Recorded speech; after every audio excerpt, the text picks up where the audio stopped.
Hoje nós temos notícias de caráter financeiro que podem indicar mudanças em contextos geopolíticos. Será que os países estão começando a se preparar para um potencial conflito global?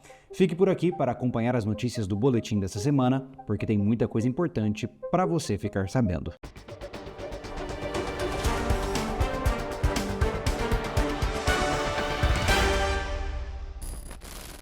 Olá, sobrevivencialista, eu sou o Júlio Lobo, muito bem-vindo a mais um Boletim Sobrevivencialista, o seu informativo quinzenal do que você precisa saber para estar antenado. Bom, como nós falamos, temos muitas notícias importantes hoje, mas vamos começar por uma de caráter regional, mas que merece atenção.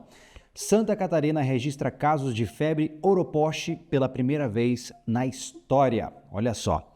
Registramos aí o primeiro caso da história, divulgou a Diretoria de Vigilância Epidemiológica de Santa Catarina, o DIV, nesta sexta-feira, dia 26. Os pacientes são da cidade de Botuverá, no Vale do Itajaí. A doença tem sintomas parecidos com os da dengue e é transmitida por mosquitos, principalmente aquele conhecido como maruim e também o outro conhecido como pernilongo, os dois mais presentes aqui na região. Como esses insetos se reproduzem em locais com matéria orgânica, ao contrário do Aedes aegypti, que precisa de água parada, o controle populacional desses mosquitos é muito mais difícil. Estado e município já iniciaram a investigação epidemiológica e vão desenvolver uma série de ações complementares no local. Entre elas, pegar as informações sobre os casos suspeitos e confirmados, coleta de mosquitos e encaminhamento de amostras de outros pacientes para testagem para o Laboratório Central de Saúde Pública de Santa Catarina, com o objetivo de fortalecer a vigilância da doença. A DIV, inclusive, informou que não havia mais casos suspeitos até esta sexta-feira da semana passada. Conforme o Ministério da Saúde, a febre do oropouche é causada por um arbovírus.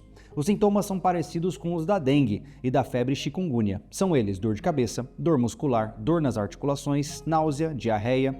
Só que o problema é que não existe um tratamento específico. Os pacientes devem permanecer em repouso com o tratamento dos sintomas e ter acompanhamento pela rede municipal de saúde.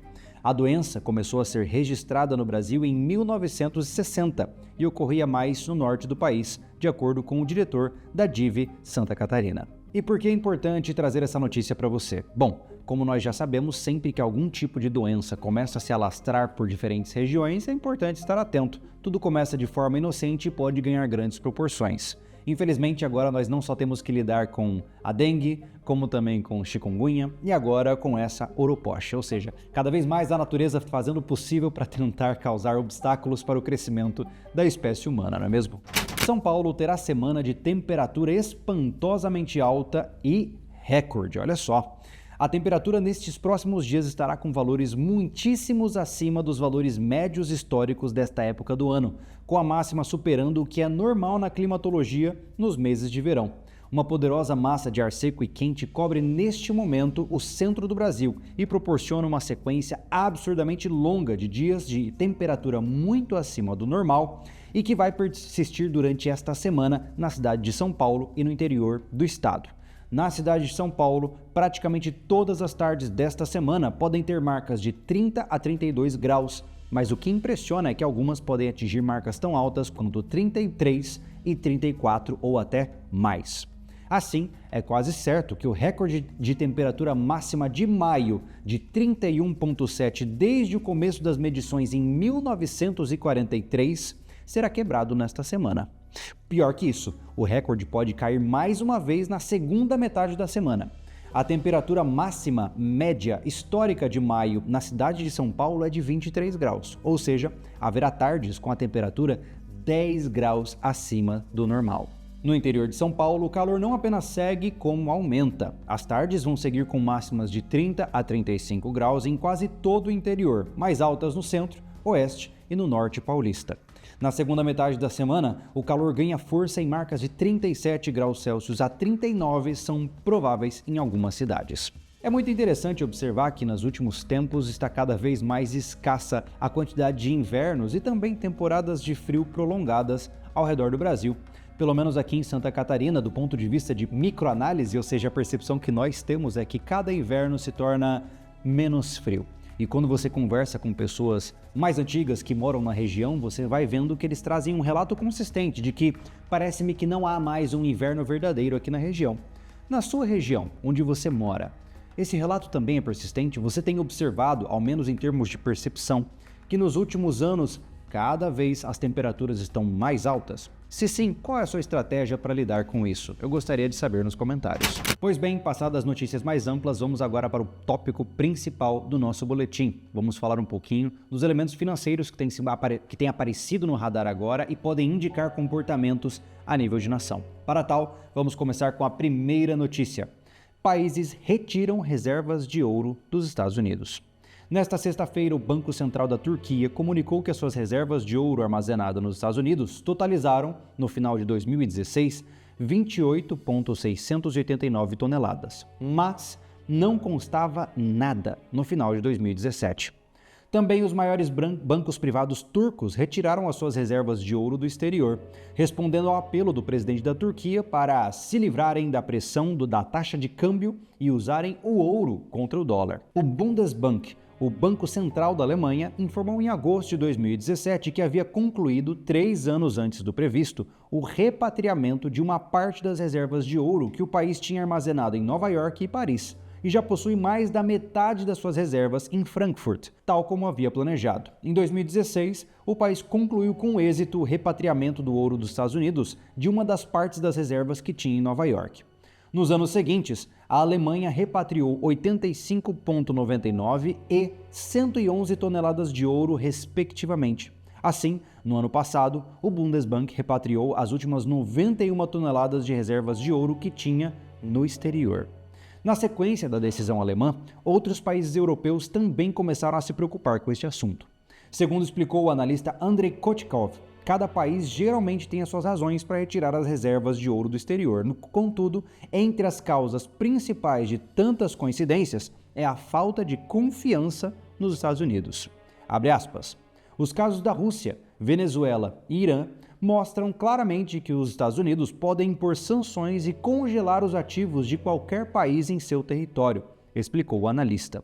Os analistas entrevistados pela Sputnik indicaram que os países estão a aumentar as suas reservas de ouro no meio da escalada de tensões geopolíticas, aumentando assim a independência financeira. É muito interessante ver um comportamento se repetindo. Sempre que um país começa a perceber necessidade de fortalecer-se para tempos difíceis, o que ele faz? Ele compra ouro.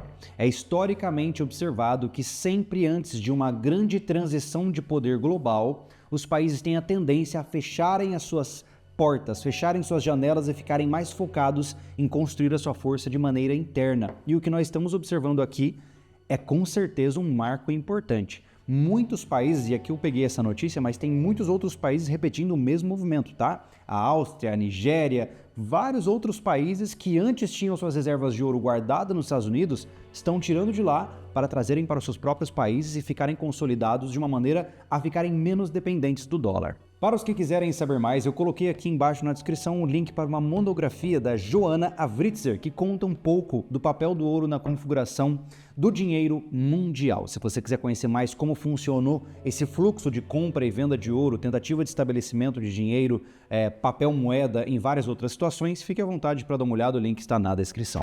Ainda dentro da mesma temática sobre ouro, veja só, compras de ouro pela China crescem 30% em 2023. O preço do ouro bateu um novo recorde histórico, chegando a $2.300, cerca de 11,3 mil reais a onça, ou seja, 31,1 gramas. À medida que questões geopolíticas, expectativas de corte nas taxas de juros nos Estados Unidos e o acúmulo do metal pela China estimulam o interesse dos especuladores. O Conselho Mundial do Ouro calculou as compras do metal precioso pela China no ano passado em 225 toneladas métricas, pouco menos de um quarto das 1.037 toneladas compradas por todos os bancos centrais do planeta. Só em janeiro e fevereiro, o PBC aumentou as suas reservas de ouro em 22 toneladas, escreveu na plataforma X Krishan Gopal, o analista sênior da Europa, Oriente Médio e África do Conselho Mundial do Ouro. Agora, o Banco Central da China detém cerca de 2,257 toneladas de ouro nos seus cofres. A China depende fortemente do dólar americano para o comércio com o resto do mundo. Sendo a moeda da reserva mundial, a maioria das matérias-primas são cotadas em dólares e mais da metade do comércio mundial é realizado utilizando a moeda americana.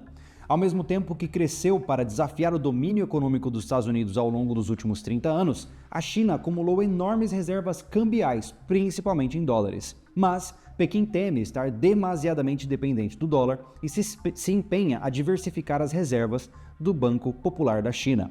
A China vem reduzindo gradualmente suas participações em dólar, que diminuíram 1/3 desde 2011, para cerca de 800 bilhões, segundo os dados dos Estados Unidos. O objetivo da diversificação alinha-se com um dos outros países do BRICS, o grupo formado pelo Brasil, Rússia, Índia, China e África do Sul, que deve dominar a economia global até 2050. Não é novidade que a China já disse que tem como intenção tornar-se a nova hegemonia global, e os esforços têm se mostrado bastante frutíferos para essa intenção deles. Eu acredito que a grande dificuldade que nós temos como o lado ocidente da história é que nós temos apenas 4 anos de planejamento. Quando alguém entra no poder, ele estabelece planos para 4 anos e então corre o máximo que pode para garantir votos para os próximos 4 anos. Enquanto isso, países como o caráter chinês de funcionamento de governo, eles têm uma política que permite planejamento de décadas. Isso com certeza afeta drasticamente a efetividade de uma nação. FBI ameaça confiscar criptomoedas de quem usa corretoras sem KYC. O Departamento Federal de Investigação dos Estados Unidos, mais conhecido como FBI, publicou um aviso para investidores de criptomoedas nesta sexta-feira, dia 26. Segundo a agência, investidores devem evitar o uso de corretoras que não verificam a identidade de seus clientes, recurso também conhecido pela sigla inglesa KYC, que significa Know Your Customer, ou Conheça o seu cliente. O aviso aconteceu na mesma semana em que os Estados Unidos prenderam os desenvolvedores da Samurai Wallet, uma carteira de Bitcoin focada em privacidade. O processo acusa os desenvolvedores de lavagem de dinheiro. Também nesta quinta-feira, a União Europeia aprovou um novo conjunto de leis contra a lavagem de dinheiro. Embora o texto seja amplo, ele também aborda o uso de criptomoedas em empresas do setor. Uma nova publicação do FBI mostra que essa guerra está longe do fim.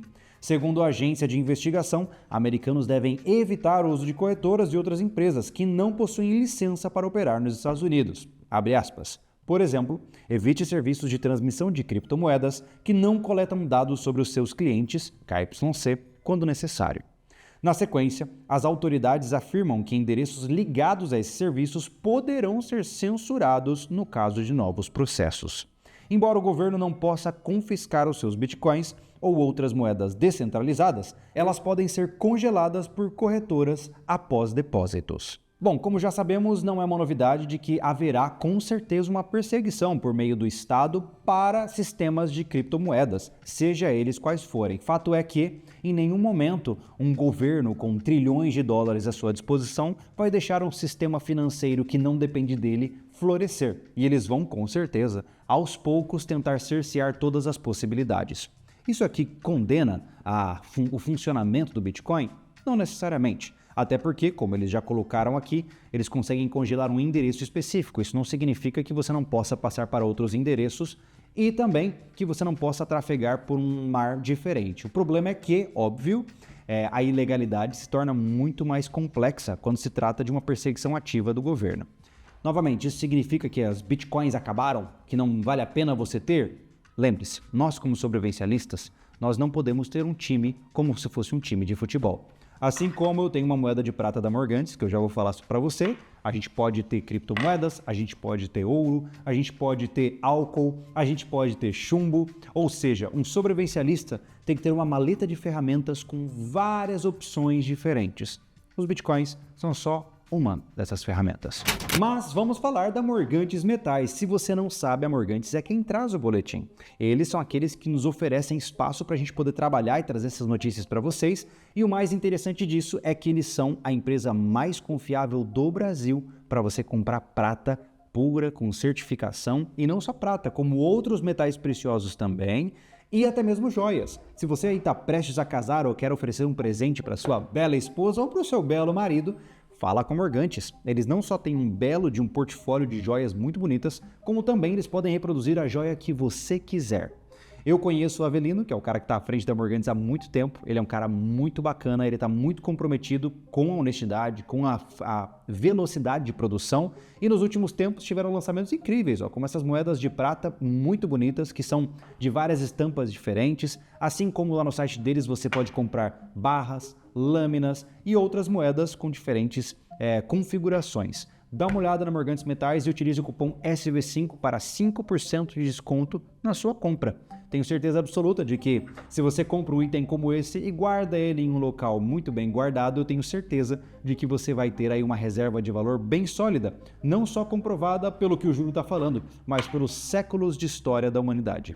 A Alemanha renova forças armadas e se prepara para a guerra. O ministro de Defesa alemão Boris Pistorius anunciou nesta quinta-feira, 4 de abril, uma reformulação das forças armadas do país para torná-las aptas para travar uma guerra.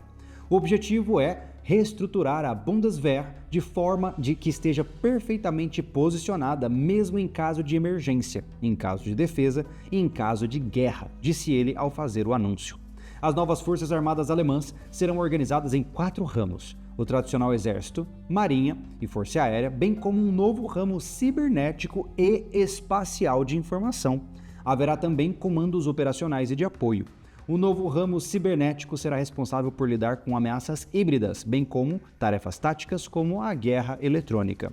O ministro disse ainda: consideramos a reintrodução do serviço militar obrigatório, embora isso não seja algo que esteja atualmente em preparação. O objetivo é tornar as forças armadas alemãs mais eficientes, à medida que se livram de décadas de baixos gastos e se preparam para o desafio colocado por uma Rússia agressiva.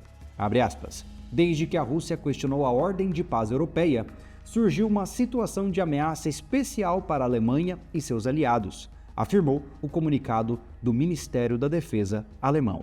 Mais 15 dias passam e mais uma vez você vê uma intensificação daquilo que nós vamos conversando a cada boletim. Se você voltar nos boletins passados, você vai vendo que parece que o caldeirão ele vai, de alguma maneira, se intensificando. E no momento atual, você já vê que nós temos nações acumulando ouro para começar a ficar menos dependentes de outras nações, uma tendência à mudança da balança de poderes mundiais já sendo pronunciada verbalmente. Isso não é uma teoria conspiratória, isso já foi anunciado pela população, os chefes de Estado aí dos grandes poderes mundiais, que há uma intenção de tomada de poder, e você vê nações abertamente falando que estão aumentando o seu potencial militar para se preparar para a guerra. Para onde isso vai? Bom, a história nos mostra que isso vai levar a um conflito global.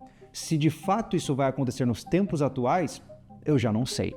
O ponto é que você precisa estar consciente do que está acontecendo, e com este boletim, você mais uma vez agora está mais consciente. Lembre-se que no mundo das notícias é muito fácil ficar perdido e sofrendo à toa. Então, minha recomendação, claro, bastante enviesada, fica só no boletim aqui. Entenda o que está rolando no mundo a partir das notícias que a gente seleciona, com muito cuidado aqui para que você tome as suas providências aí. O que tudo isso significa? Bom, se você já viu os outros boletins, a mesma coisa que eu falei lá nas edições passadas. Isso significa que o mundo passará por instabilidades, seja de conflitos militares ou financeiros. Sabe onde é que isso vai bater em você? No teu bolso. Então esteja ciente de que cada vez mais os desafios financeiros ficarão maiores. Talvez possamos passar por escassez também de alguns produtos a nível internacional. Então tem muita coisa que ainda está um pouco nublada pelo caminho. Vamos ver o que é que vai acontecer. Vamos continuar atentos, sem medo, apenas com consciência. Lembre-se, a gente se prepara para o pior, mas sempre espera pelo melhor. Eu espero que você tenha gostado dessa edição do Boletim. Coloque nos comentários o que você gostaria de complementar no que nós falamos. Todos os links para as notícias originais estão aqui na descrição. No mais, eu fico por aqui. Eu sou o Júlio Lobo e esteja preparado.